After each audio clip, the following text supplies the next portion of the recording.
Remue ménage. Remue ménage.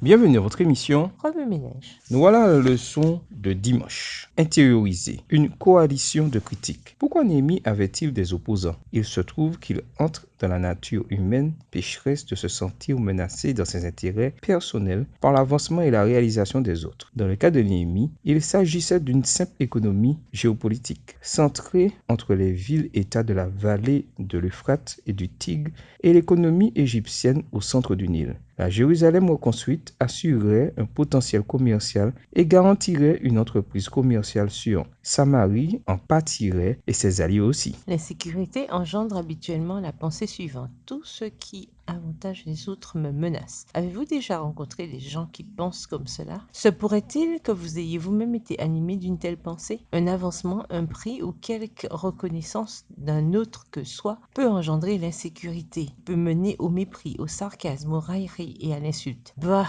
elle a reçu ce prix simplement parce que... ou le poste devait être comblé immédiatement. Alors on te l'a donné que temporairement jusqu'à ce que...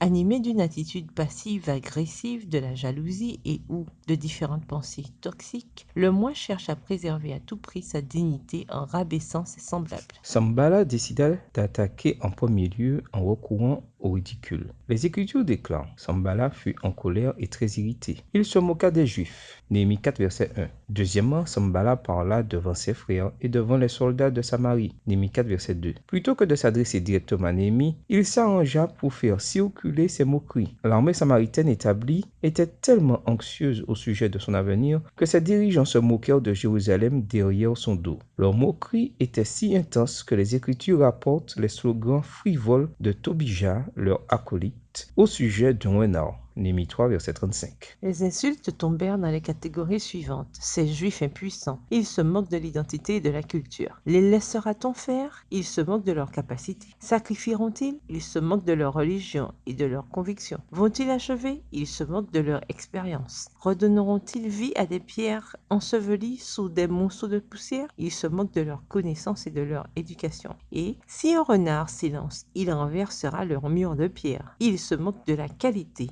de leur travail. Conformément à la nature de ces commentaires, il s'arrange pour que ces propos se répandent et arrivent finalement aux oreilles de l'auditoire ciblé par Sanballat. Les Écritures ne spécifient pas qui prie, mais le contexte est clair. C'est Néhémie qui a prié dans Néhémie 4, versets 4 et 5. C'est presque comme s'il était tellement impatient de prier qu'il n'avait même pas eu suffisamment de temps pour écrire. Et je prierai. Sa réaction fut plutôt la prière immédiate elle-même. Remue-ménage. Revenez à votre texte écrit et étudiez le passage. Encerclez les mots, expressions ou idées répétées. Soulignez les mots, expressions qui sont importants et qui signifient quelque chose pour vous. Reliez par une flèche les mots ou expressions ou autres mots ou expressions associés ou connexes. Mémorisez votre verset préféré. Écrivez-le plusieurs fois pour faciliter la mémorisation. Contre quelles insécurités luttez-vous? Quel impact vos insécurités ont-elles sur votre famille? Comment le Christ peut-il vous aider à surmonter vos insécurités? Si pour l'autre tout va bien, c'est mauvais pour moi. Si pour l'autre tout va mal, c'est bon pour moi. En quoi cette façon de penser est-elle mauvaise et dangereuse? Est-ce que vous pensez de cette manière? Que pouvez-vous faire pour changer de schéma de pensée? Au revoir. Et à demain si Dieu veut.